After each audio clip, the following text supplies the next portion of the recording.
Hey guys, welcome to Movie Corn. Today we're explaining the movie Tag, which has a 6.1 rating on IMDb. After watching it, I get why you need an explanation. It'll leave you wondering if it's a sci-fi or horror film and what the director was trying to say. By the end, you might think the director fell asleep and forgot the story.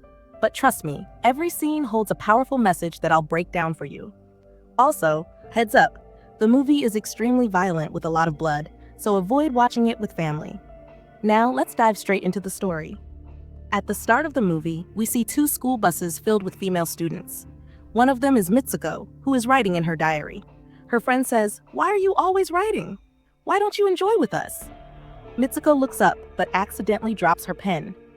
As she bends down to pick it up, something sharp and fast cuts through both buses, splitting all the girls in half.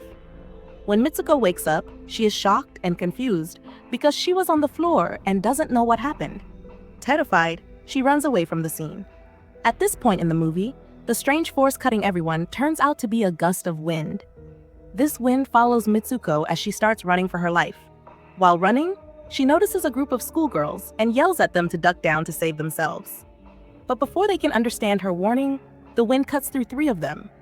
Mitsuko manages to save one girl, but the rest are gone. As they move forward, they see a group of cyclist girls. Mitsuko and the remaining girl try to warn and save them, but before they can do anything, the wind cuts through the cyclists, killing them instantly. Tragically, the girl Mitsuko saved is also killed in the chaos. Terrified and alone, Mitsuko runs into a dense forest, eventually reaching a riverbank. There, she washes the blood off her hands and face, overwhelmed by fear and grief. She notices several dead bodies scattered around, all victims of the same wind. Desperate, she takes clothes from one of the bodies and changes into them. The scene then shifts. Mitsuko is now in a school, but this school seems unfamiliar. The students there wear uniforms different from Mitsuko's. She notices a girl approaching her who greets her warmly, asking how she is. This girl turns out to be Mitsuko's best friend. Confused, Mitsuko asks, "Are you really my best friend, Aki?" Because nothing seems to make sense anymore. It becomes clear that the two girls are from different schools, as the uniforms of Mitsuko's old school and this new one are entirely different. The story then reveals that Mitsuko and her best friend share a deep bond, hinting at a romantic relationship. Suddenly, the gust of wind appears again, terrifying Mitsuko. She quickly runs inside the school, leaving her best friend confused. Her best friend asks, "Mitsuko, why are you acting so strange? What's wrong with you?" Mitsuko replies, "I don't know if it was a dream or reality, but I saw a gust of wind slicing all the girls in half." Hearing this, her best friend takes her to the window and places her hand outside, saying, "If it's just wind, see for yourself. It's blowing gently like a normal breeze." This reassures Mitsuko a little, and she starts to think it might have been a nightmare. Feeling a bit more at ease, Mitsuko gathers her two friends and they decide to leave the classroom together. However, as they are about to step out, their teacher spots them. Without wasting a moment, the four of them run as fast as they can, leaving the teacher behind. They keep running until they reach the bank of a river.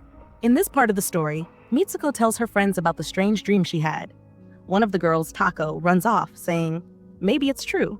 It's like there's a mirror world where everything is opposite." She picks up a stone and throws it into the river, adding, "I threw the stone here, but maybe in the other world, I didn't." Suddenly, a crocodile appears and eats Tako, shocking the others.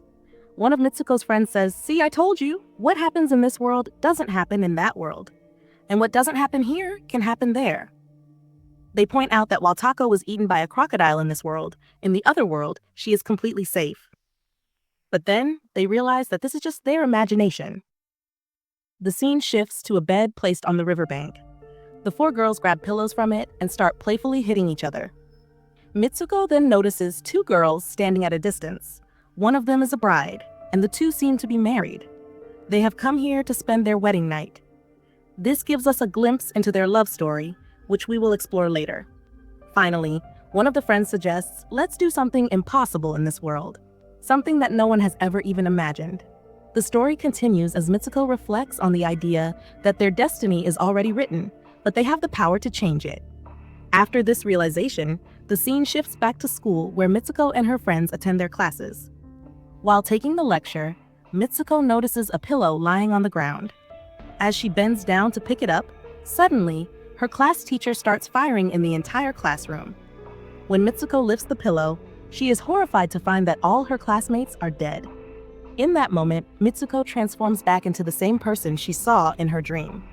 Her teacher approaches her, furious, and says, "How dare you try to close the class? Now you won't be able to escape from me." Just then, Mitsuko's other two friends arrive, and together they run away from the classroom. However, the teacher manages to catch up and kills her friend, Tako. In this part of the story, Mitsuko, now called Kat, is in a completely different world. As the teacher continues shooting, Mitsuko is with her friends. In her last moments, Soar, one of her friends, tells Mitsuko, "You must defeat destiny and save the lives of all the students." Mitsuko runs out with them, but as soon as she steps outside, the teacher is still firing at them. She witnesses the remaining students being cut down by the gust of wind, leaving her all alone again. Desperate, Mitsuko runs to a crowded area and eventually makes her way to the police station, where she starts telling everything to the lady officer. But when the officer hears her story, she questions, "Why aren't you wearing student clothes?" Mitsuko looks into a mirror and is shocked to see that she has transformed into a completely different girl. People are no longer calling her Mitsuko, but now calling her Kat. The scene shifts, revealing that Kat was about to get married. She is now a police officer, and people around her congratulate her. As she reaches the church, Mitsuko's best friend is there. Her friend asks, "What is going on?" Mitsuko calmly responds, "Stay quiet now. We are under someone's control. Don't panic. Just do as I say." In this part, Mitsuko, referred to as Mitsuko now, is dressed in her wedding gown. Her best friend tells her, "Now you go ahead. It's your turn." As Mitsuko moves toward her wedding, the people who came to witness the event start mocking her. Her best friend steps in and starts destroying everyone one by one. However, the girls continue to irritate Mitsuko, teasing and making fun of her. As Mitsuko moves forward, she reaches the altar, but instead of her groom, she finds a box. When the box opens, a terrifying pig emerges. Mitsuko, horrified, grabs a broken bottle and attacks the pig in self-defense. Mitsuko and her best friend then run through the mud, trying to escape. However, two girls try to stop them, but Mitsuko fights back and kills them.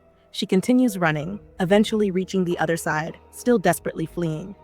While walking, Mitsuko looks at herself in a mirror and realizes that she is transforming into another girl.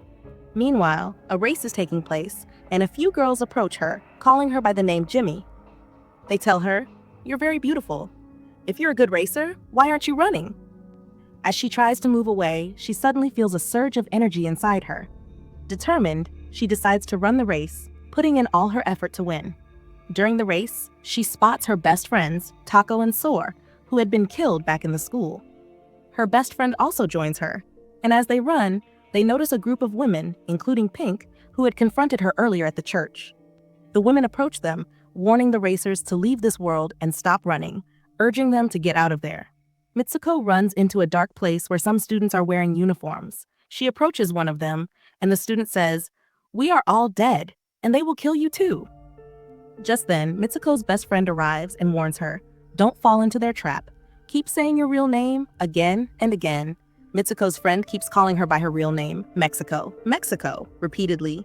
And with that, Mitsuko transforms back into her real form, Mexico. Her best friend then shows her a badge in her hand and pleads with her to help him escape this world by playing his style. Mexico is scared because pulling the wire could cost him his life, as she loves him deeply and doesn't want to harm him.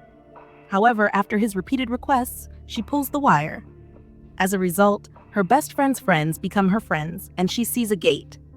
When she walks through it, she realizes that she has entered the world of men. Mitsuko was already there, and her posters were on the wall, which some boys were staring at. Suddenly, a boy approaches her and says, "You are in the future." Upon hearing this, she faints. When she regains consciousness, she moves ahead and finds an old man playing a game in a room. In his game, Mexico sees the same character she had become before. The old man tells her, "I created this game, and I am controlling you all. You were all killed long ago, but I recreated you by using your DNA." Mexico thinks to herself that if this is just a game, she might be able to return to her world. Just then, a man enters the room and says, "Complete the last part of this game." Mitsuko, feeling scared, approaches the old man and then remembers her friend's words. If we do something in this world that's impossible in the other world, we can escape this game. With determination, she confronts the old man and says, "Stop, you can't control us anymore." In a moment of courage, she takes action, using the old man's own weapon to end his control over them. As a result, the world shifts. Mitsuko is no longer part of the game world. She is dead there, but in the real world, she remains alive. Then, we see that the other characters, who once thought they were part of the game, realize they are no longer trapped in it. The story ends with a scene of Mitsuko lying in the snow, having finally returned to her real world.